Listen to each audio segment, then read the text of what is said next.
But the reason I got played, let me tell y'all, the reason I got played is because my love language is words of affirmation. Okay, if you have not taken that test, go get you a book called The 5 Love Languages. My husband and I did it at the Methodist Church. When we were just married, we went on a retreat and we did this. And they have one for your children and they have one for your spouse. So you read it, you take the test, and everybody has a prominent love language. There's 5 of them. And so you find out what your spouse's love language is.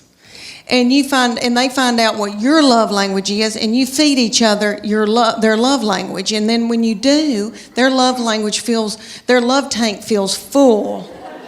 And if they feed you yours, your love tank feels full. If you don't feed them their love language, they go to work. And they're at the water fountain. And some whore comes up.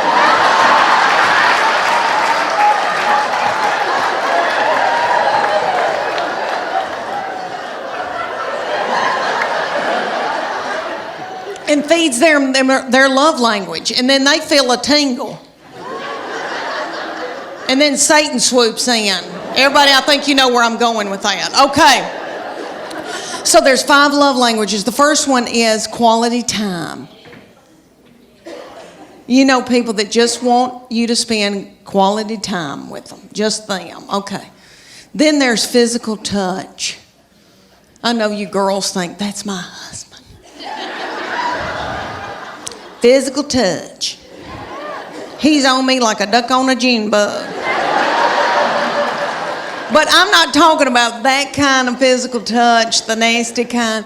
I'm talking about, you know, people that just want to squeeze and they're physical and they want to hold your hand, they want to hug on you, that kind of physical touch. Okay, then there's gifts. And that's my sister. She loves, if you've thought about her, it doesn't have to be expensive. If it's a rose, if it's a card, hers is gifts. She feels love and her love tank is full. Mine is words of affirmation. So all my husband has to say is, Leanne, you look beautiful today. Or Leanne, that Trisha Yearwood's chicken piccata is to die for.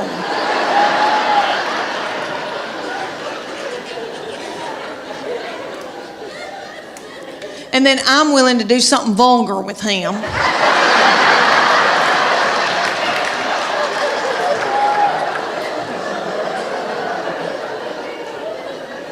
And then he gives me money to get my hair highlighted.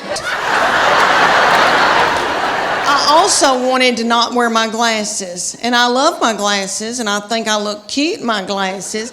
But when I'm on stage like this, they look very filthy through them, and I can't see people.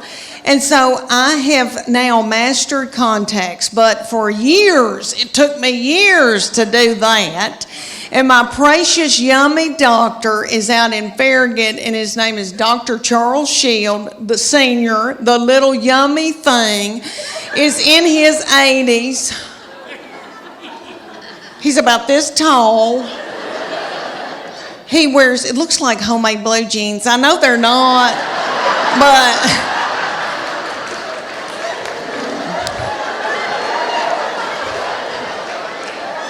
And he wears them up under his little armpits. And he's so yummy. And he loves Cheesecake Factory. And he loves mango, cheesecake. I could eat his lips off. Okay, so I go in there and he goes, Leanne, you're going to have power on top and reading on the bottom, you know, because I'm 51. And so I was like, okay, but I want some contacts because I want to, you know, be hip and be able to wear. So that little thing straddled me for 30 minutes.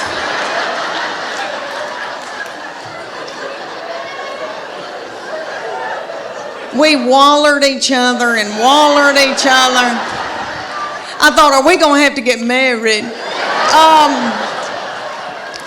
And he said, I can't do it, Leanne. You keep shutting your eyelid, and I can't get in there to your eyeball. And you would think that I could touch my own eyeball. I mean, I've had 3 children 2 different ways. You know, like, I've been through some crap, so you'd think that I could touch my own eyeball. So I go home, and my husband used to wear them, but he had LASIK, and he said, I'll put those contacts in your eyeballs. And I thought, if he touches my eyeball, he'll want to touch something else. And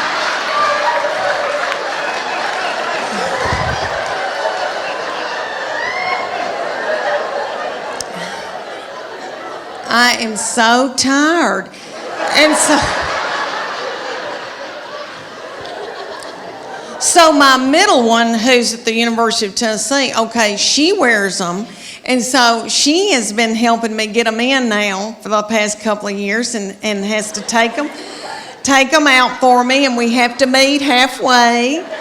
And she'll say, I've got a paper due. And I'll say, I'm so sorry, but I'm paying for everything. So, could you meet me at a gas station? She literally has met me in the bathroom, in a public bathroom, and like leaned me over the toilet and had to get them out. Okay, we went to Florida. And I wanted to be able to wear contacts. I didn't want to be on the beach and like wear my readers and then, my glasses and look like a jeweler and then, my sunglasses. So I put contacts in. We were in this outdoor thing, like shopping thing, where I was buying her something. I was actually buying her something. And I said, something doesn't feel right. This is hurting so bad. And she went, Oh, Mom, you got 2 in your right eye.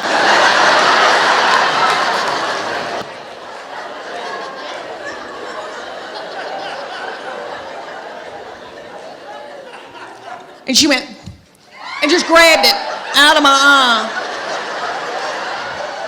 And she's like, what do you want me to do with it? I said, I don't know, butthole. Just leave it on the ground. My husband is a big old man, 6'4".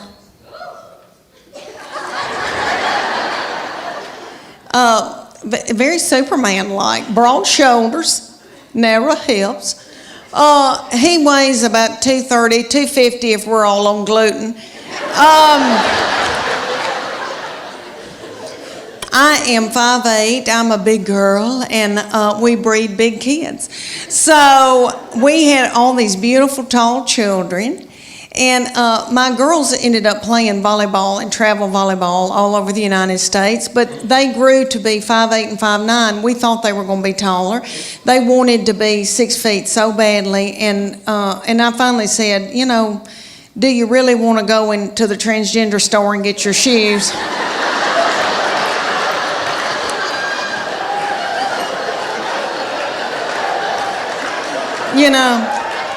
But anyway, so my baby child grew really quick, really fast, and I think it's all that chicken I fed her.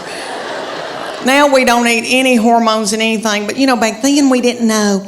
So anyway, she grew really quick, really fast, and in elementary she was about 5'5", 5'6", and so she was taller than all the little children and the principal and all the teachers.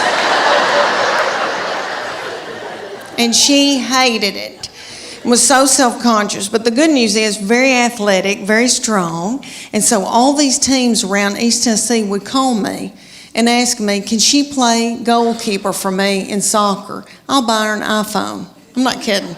Can she play basketball for me? Because you just didn't see girls that tall and that strong and at that age. And I felt like LeBron James's mama. Is that him? LeBron James, little mama. And I lived through her. And I made her do all of that. And she hated it. She hated it. And so one day she came to us and she goes, I'm sick of all this and I'm not doing it anymore. She said, I want a cheer. I said, well, baby, we're big people. And